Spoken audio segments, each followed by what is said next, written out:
ഓ ഇനിയിപ്പോ ഡീസൽ ചൂട് പഠിക്കാൻ പോകാം. എന്നെ സെപ്റ്റി ടാങ്ക് വെറും സെപ്റ്റി അമ്മമാരെ പ്രതിനിധീകരിച്ച് വന്നാണ് രേണു സുധി എന്ന കണ്ടസ്റ്റന്റ്. എന്നെ ഗൈസ് മോശമായി പോയി വളരെയധികം മോശമായി പോയി. അക്ബറിന്റെ ഈ പെരുമാറ്റം വളരെയധികം മോശമായി പോയി. നമുക്ക് ഒട്ടും യോജിക്കാൻ പറ്റുന്നില്ല. Hi hello friends, welcome back to our channel 2020@2025. ഞാൻ പാർവതി. അപ്പം ഗൈസ്, ഇന്ന് നമുക്ക് പറയാനുള്ളത് നമ്മുടെ രേണുസുധിയെ കുറിച്ചാണ്. അപ്പം രേണുസുധി നമുക്ക് നല്ല പ്രതീക്ഷയാണ്, നല്ല ഹൈപ്പിൽ കയറി പോയ ഒരാളാണ് ബിഗ് ബോസിലോട്ട്. അപ്പം നമുക്ക് എന്തൊക്കെയോ പ്രതീക്ഷ ഉണ്ടായിരുന്നു, രേണുസുധി എന്തൊക്കെയോ കാണിക്കും, എന്തൊക്കെയോ മറിക്കും എന്നൊക്കെ പറഞ്ഞുകൊണ്ട് കയറി പോയിട്ടുണ്ടായിരുന്നു. പക്ഷെ രേണുസുധി നമുക്ക് ഇത്രയധികം നിറഞ്ഞു നിൽക്കാൻ, എപ്പോഴും ഏറെ തന്നെ നിൽക്കാനുള്ള കാരണം എന്ന് വെച്ചാൽ ഇവർ പറയുന്ന നുണകളാണ്. അപ്പൊ നമ്മളും ചെറിയ ചെറിയ നുണകൾ പറയും. ഈ ലോകത്തിൽ ആരും നുണ പറയാത്തതില്ല, എല്ലാവരും നുണ പറയും. പക്ഷെ രേണുസുധിയുടെ കാര്യത്തിൽ എന്ന് വെച്ചാൽ ഇവര് നുണ മാത്രമേ പറയുള്ളൂ എന്നുള്ളതാണ്. സത്യമൊന്നും ഒരു സത്യം പോലും അവർ പറഞ്ഞില്ല. അവർ പറയുന്ന എല്ലാം നുണയാണ്. പിന്നെ അവർ പറയുന്ന നുണകൾ മറന്നു. പിന്നെ വേറെ അടുത്ത് ചെല്ലുമ്പോഴത്തേക്ക് വേറൊരു സ്റ്റേറ്റ്മെന്റ് ആണ് പറഞ്ഞത്. അതുകൊണ്ടാണ് അപ്പൊ ഇത് കാണുന്ന സോഷ്യൽ മീഡിയ വഴി വരുന്നുണ്ട്, ഇത് കാണുന്നവർ വെച്ചെടുത്ത് റിയാക്ട് ചെയ്യും. അങ്ങനെയാണ് ഇവർ ഫേമസ് ആയി വരുന്നത്. അതായത് ഒരു പോസിറ്റീവ് പബ്ലിസിറ്റിയോടെ അല്ല, ഒരു നെഗറ്റീവ് പബ്ലിസിറ്റിയാണ് ഇവർക്ക് നിൽക്കുന്നത്. എന്നാൽ അവര് ബിഗ് ബോസിലോട്ട് പോയപ്പോഴത്തേക്ക് നമ്മൾ വിചാരിച്ചു ഇവർ ഏതാണ്ടൊക്കെ എടുത്ത് മറിക്കുമെന്ന് വിചാരിച്ചു. നമുക്ക് രേണുസുധിയുടെ 2-3 വീഡിയോസ് ഒന്ന് കണ്ടു നോക്കാം. എന്നെ സെപ്റ്റി ടാങ്ക് വെറും സെപ്റ്റി അമ്മമാരെ പ്രതിനിധീകരിച്ച് വന്നാണ് രേണു സുധി എന്ന കണ്ടസ്റ്റന്റ്. എന്നെ സംസാരിച്ചൂടെ? ഓ ഇനിയിപ്പോ ഡീസൽ ചൂട് പഠിപ്പിക്കാൻ പോവുക.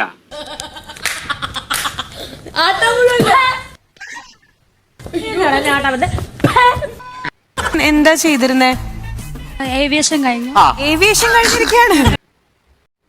അപ്പം ഇതിലിവര് നമ്മൾ ഏവിയേഷന് പോയ കാര്യം അതും ഇതുമല്ല, നമ്മൾ എല്ലാ വീഡിയോക്കകത്തും മിക്ക വീഡിയോക്കകത്തും എടുത്ത് റിയാക്ട് ചെയ്ത വീഡിയോസ് ആണ്. ഞാൻ ഏവിയേഷന് പോയി, അതിന് പോയി, ഇതിന് പോയി, മറ്റടുത്ത് പോയി, കൊടച്ചക്രം പോയി, മൊത്തം നോണയാണ്. അപ്പൊ ഇവര് നമ്മൾ ബിഗ് ബോസിൽ കയറുമ്പോഴും കുറച്ച് പറയുന്ന സ്റ്റേറ്റ്മെന്റ് ഒക്കെ കറക്റ്റ് ആയിരിക്കണം. കാരണം വെളിയിൽ ഓൾറെഡി ഇവരുടെ ഇതെല്ലാം എടുത്ത് വറുത്ത് ഒരു അടിച്ചു മടക്കി 36 ഇതാക്കി മനുഷ്യർ കൈ കൊടുത്തേക്കുക. അപ്പൊ ഇതെല്ലാം ബിഗ് ബോസിന്റെ അകത്ത് വന്നേക്കുന്ന മത്സരാർത്ഥിക്കും രേണുസുധിയെ കുറിച്ചോ ഏകദേശം ഒരു ധാരണയുണ്ട്, ഏകദേശം നല്ല ധാരണയുണ്ട് ഇവരിന്നൊക്കെയാണ്.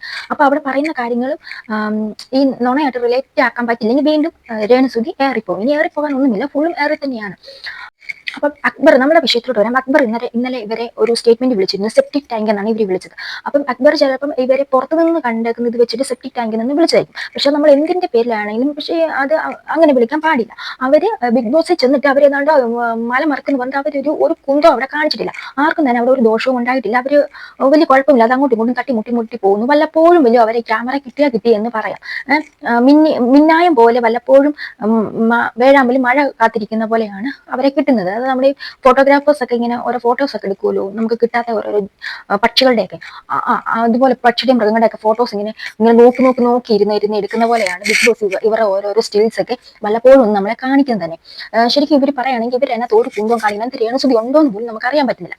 അങ്ങനെ ഇരിക്കെ അതിനകത്ത് യാതൊരു ശല്യവും ഇല്ലാതിരിക്കെ അപ്പൊ അക്ബറിന്റെ എന്തിനാണ് ഇവരെ സെപ്റ്റിക് ടാങ്ക് എന്ന് വിളിച്ചത്? അങ്ങനെ ഒരു വിളിക്കേണ്ട അതൊരു ടാസ്കിന്റെ ഭാഗമായിട്ട്, ഒരു ആക്ടിവിറ്റിയുടെ മോർണിംഗ് ആക്ടിവിറ്റി ആയിരുന്നു. അതിന്റെ ഭാഗമായിട്ട് ഓമനപ്പേരിടാൻ കൊടുത്തു. അപ്പൊ ഓമനപ്പേരിടാൻ കൊടുത്തപ്പോഴത്തേക്ക് അക്ബർ ഇട്ട പേരാണ് സെപ്റ്റിക് ടാങ്ക് എന്ന്. വളരെ മോശമായി പോയി. അതിന്റെ ഇടയിൽ കൂടെ രേണുസുധി ഒരു സ്ട്രാറ്റജി ഒക്കെ നടത്തി ഒരു ഗെയിം കളിക്കാൻ നോക്കുന്നുണ്ട്. ഇങ്ങനെ എന്താണ്ടൊക്കെ കിടന്നുണ്ട്, നിലാവ് തഴിച്ചു വിട്ട കോഴിയെ പോലെ ഇങ്ങനെ കിടന്നുണ്ട് പെറുപെറുക്കുന്നുണ്ട്. ഇങ്ങനെ എന്നെ സെപ്റ്റി ടാങ്ക് വെറും അതാരോട് എന്താണ് പറയുന്നത് പോലും നമുക്ക് അറിയത്തില്ല ഗൈസ്. ക്യാമറയുടെ ആണോ രേണുസുധിയുടെ ആണോ, ഇനി മരിച്ചുപോയ സുധിച്ചേട്ടനും ഉണ്ട് കൂടെ. അപ്പം ഇപ്പം എത്ര 19-20 പേരുണ്ടെങ്കിൽ സുധിച്ചേട്ടനും കൂടെ കൂട്ടി 21 പേരെങ്ങാണ്ട് ഉണ്ട് അവിടെ. അപ്പൊ സുധിച്ചേട്ടനോടാണോ നിങ്ങൾക്ക് വേണ്ടിയിട്ടാണ് ഞാൻ വന്നത്, നിങ്ങൾക്ക് വേണ്ടിയിട്ടാണ് വന്നതെന്ന് പറയുന്നുണ്ട്. അപ്പൊ എന്താണ് പ്രേക്ഷകർക്ക് വേണ്ടിയിട്ടല്ല വന്നത്, കാരണം അതുപോലത്തെ പൂര് ഒപ്പിച്ചിട്ടാണ് പുള്ളിക്കാരി കയറിപ്പോയത്. ഇനി നിങ്ങൾക്ക് വേണ്ടിയിട്ടാണ് വന്നതെന്ന് പറയുമ്പോഴത്തേക്ക് നമുക്ക് ഉറപ്പിക്കാം സുധിച്ചേട്ടനോടാണ് പറയുന്നത്. അപ്പൊ പുള്ളി ഉണ്ടല്ലോ നമുക്കൊന്നും കാണാൻ പറ്റത്തില്ല, അദൃശ്യനാണ്. പക്ഷെ രേണുസുധിക്ക് കാണാം, സുധിച്ചേട്ടനെ കാണാം. സുധിച്ചേട്ടന്റെ കൂടെ അല്ല, രേണുസുധിയുടെ കൂടെ എപ്പോഴും സുധിച്ചേട്ടനുണ്ട്. വന്നപ്പോ തന്നെ ബിഗ് ബോസിന്റെ മണ്ടയിൽ ഉത്തരത്തിൽ കയറുന്ന ആടുന്ന സുധിച്ചേട്ടൻ നമ്മൾ കണ്ടതാണ്. സുധിച്ചേട്ടാ ഞാൻ വന്ന് കൊടുക്കുന്നതാണ്.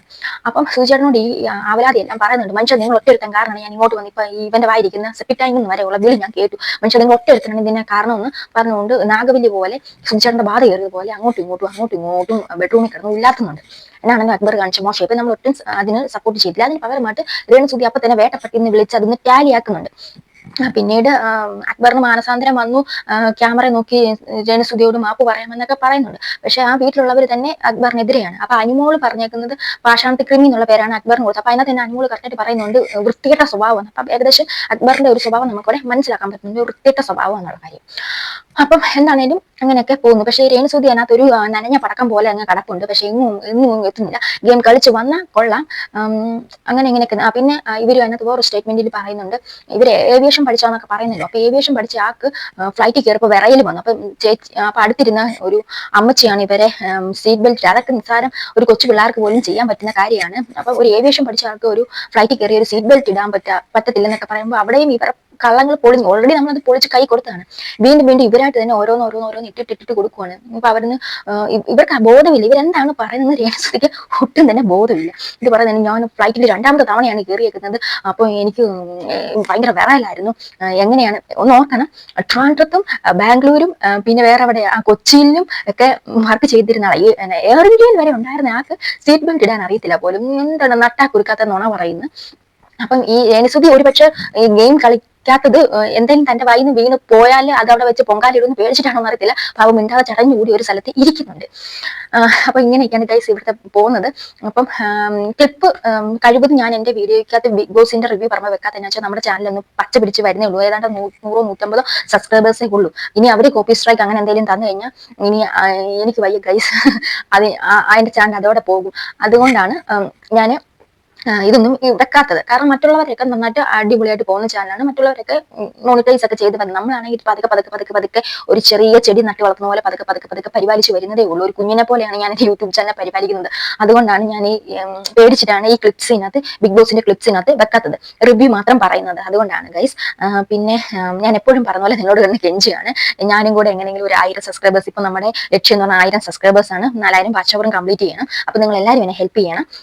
എന്റെ റിവ്യൂ ഒക്കെ നമ്മുടെ ഈ സ്റ്റൈലൊക്കെ ഇഷ്ടമാണെങ്കിൽ തീർച്ചയായും നിങ്ങൾ കാണുന്നവര് ഒന്ന് സബ്സ്ക്രൈബ് ചെയ്യണം. പിന്നീട് ഞാൻ ഇടുന്ന വീഡിയോ കാണാൻ താല്പര്യമുണ്ടെങ്കിൽ സബ്സ്ക്രൈബ് ചെയ്യണം. എല്ലാവരെയും പോലെ തന്നെ നമുക്ക് പോരായ്മകളുണ്ടാവും, പക്ഷെ നമ്മൾ പടി നമ്മളെല്ലാം പഠിച്ചു വരുന്നതല്ലേ ഉള്ളൂ. ഒറ്റയടിക്ക് നമുക്ക് പുതുതായിട്ട് വരുന്നവർക്കാർക്കൊന്നും പഠിക്കാൻ പറ്റില്ല. അപ്പൊ പടിയെ നമ്മളെല്ലാം പഠിച്ച് നമ്മുടെ ന്യൂനതകൾ എന്തൊക്കെയാണോ അതൊക്കെ മനസ്സിലാക്കി നമ്മൾ പിന്നെയും വീഡിയോസ് അപ്ലോഡ് ചെയ്യുന്നതായിരിക്കും. ആദ്യം എനിക്കൊന്നും അറിയത്തില്ലായിരുന്നു കേട്ടോ, ഞാൻ പൂജ്യമായിരുന്നു. അപ്പൊ അതിൽ നിന്നാണ് നമ്മൾ എന്റെ സ്ക്രീനും അതും ഒക്കെ ഉണ്ടെന്നൊക്കെ മനസ്സിലാക്കി ഓരോന്നോരും ചെയ്ത് തുടങ്ങിയത്. അപ്പം ഇതാണ് ഗൈസ് നമ്മൾ പറയാൻ ഉദ്ദേശിച്ചത്. അക്ബറിന്റെ ഒരു ചീഞ്ഞ് നാറിയ മുഖമാണ് ഇവിടെ കാണാൻ സാധിച്ചത്. ഇത് നമുക്ക് രേണുസുതിയെ സപ്പോർട്ട് ചെയ്യുകയല്ല, രേണുസുതിക്ക് ഇങ്ങനെ ഒരു പേര് നമുക്ക് എന്താ വിഷമം വരും, അവർ പറഞ്ഞേക്കാം, നമുക്ക് എന്തോ ഫീൽ വരും. അതുകൊണ്ടും കൂടിയാണ് നമ്മൾ ഈ പറയുന്നത്. ശരിക്കും എന്തൊക്കെയോ മല മറിക്കുന്ന പറഞ്ഞാണ് ബിഗ് ബോസ് രേണുസുതി എടുത്തത്. ഇപ്പൊ ബിഗ് ബോസ് തന്നെ വിചാരിക്കണം ഞാൻ എന്തിന്റെ പേരിലാണ് എടുത്തത്, വളരെ വേസ്റ്റ് ആയി പോയി. ഇപ്പൊ ഇങ്ങനെ ഒരു തീരുമാനം എടുത്തത് കാരണം ബിഗ് ബോസിന്റെ അഡ്രസ്സ് തന്നെ പോയിരിക്കുന്ന പോലെയാണ് ബിഗ് ബോസിന് തോന്നിയിട്ടുണ്ടാവുക. എന്ന് വെച്ചിട്ടുണ്ടെങ്കിൽ ഒരു നെഗറ്റീവ് പബ്ലിസിറ്റി ഒരാളെ കണ്ടന്റ് കുറെ കിട്ടുമെന്ന് വിചാരിച്ച് ബിഗ് ബോസിലുള്ള മെഗാ ഷോ എടുത്തു. അത് ഇത്ര ദിവസത്തെ പെർഫോമൻസ് കൊണ്ട് ബിഗ് ബോസിന് അതിന് ഒരു ഫലവും കിട്ടിയിട്ടില്ല. ഒരു അത്രയും വേസ്റ്റ് ആണ് തന്നെ ഇത്രയും ദിവസത്തെ പെർഫോമൻസ് വെച്ചിട്ട് നമുക്ക് മനസ്സിലാക്കാൻ പറ്റുന്നുണ്ട്. അപ്പൊ ഇപ്പൊ മേ ബി ബിഗ് ബോസ് ചിന്തിച്ചു കാണും, ഈശ്വര ഇത് എന്റെ ഗുഡ് വില്ലിനെ തന്നെ ബാധിക്കുന്ന വിഷയമാണല്ലോ, ഞാൻ ഇത്രയും നെഗറ്റീവ് പബ്ലിസിറ്റി ഒക്കെ ആളെ ഒരു ക്വാളിറ്റി ഇല്ലാത്ത ഒരാളെ പിടിച്ചുകൊണ്ട് കയറ്റുകയും ചെയ്ത് പോരാഞ്ഞിട്ട് അവരിൽ നിന്ന് ഒരു കണ്ടന്റും കിട്ടുന്നില്ല എന്ന് തന്നെ ബിഗ് ബോസ് തന്നെ ഇപ്പം വിഷമിച്ചിരിക്കുന്ന ഒരു അവസ്ഥയൊക്കെയാണ് നമ്മൾ കണ്ടുവരുന്നത്. അടുത്തൊരു വീഡിയോ വീണ്ടും കാണാം. ഓക്കെ.